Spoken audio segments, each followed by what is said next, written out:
धान की खरीदी बिक्री का कार्य करता है, ऑनलाइन गेमिंग भी खेलता है। चोरी के घटना का एक षड्यंत्र रचा, केनरा बैंक में घुसने का असफल प्रयास किया, मालगांव नदी में फेंक दिया था।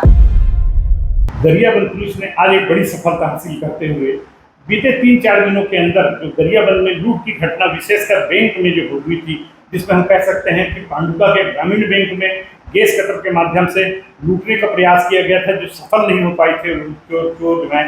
उसी तरह ठीक गरियाबंद के केनरा बैंक में भी उन्होंने लूट का प्रयास किया था, उसमें भी वो सफल नहीं हो पाए थे। इन दोनों असफल प्रयास तो हो गए थे, लेकिन पुलिस के लिए एक बहुत बड़ी चुनौती थी। और यहाँ के गरियाबंद के जो पुलिस है, खास करके मैं कह रहे हैं कुछ चुनिंदे जो युवक हैं जो पुलिस के, वो काफ़ी सक्रियता से काफ़ी भूमिका निभाई है। या मैं ये कह सकता हूँ एक तरह से अघोषित रूप से एक क्राइम ब्रांच होता है, उनके युवकों ने बहुत अच्छी भूमिका निभाई और उन्होंने इस चोरों को पकड़ने में आज कामयाबी हासिल की है। साथ ही पांडुका में जो लगे सीसीटीवी कैमरा के बीच में जो कंप्यूटर और अन्य जो चीज़ें हैं, उसको भी हासिल आज पुलिस ने मालगांव नदी से कर लिया है और पुलिस को पकड़ने के बाद में आज एक पत्रकार वार्ता भी आयोजित किया है। आज हम गरियाबंद के एटीओपी श्रीमती निशा सिन्हा से हम बात करते हैं कि क्या घटना हुआ था, किस तरह चोरों को उन्होंने पकड़ने में कामयाबी हासिल की है। मैडम, आप किस तरह से चोरों को पकड़ने में कामयाबी हासिल की? इस पूरे घटना को अंजाम देने में 3 आरोपी शामिल थे। एक अरुण ध्रुव है, टिकेश्वर यादव है और एक जो है वो नाबालिग आरोपी है।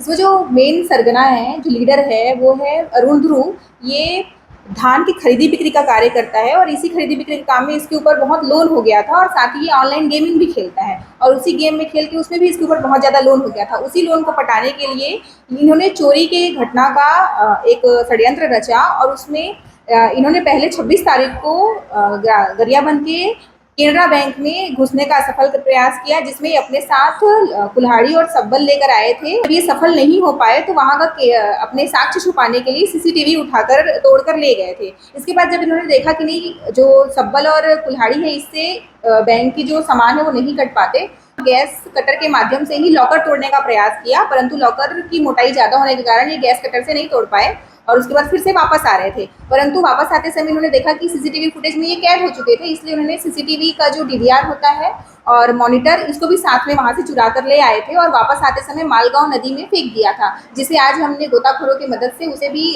डीवीआर और जो मॉनिटर था उसे रिकवर कर लिया है।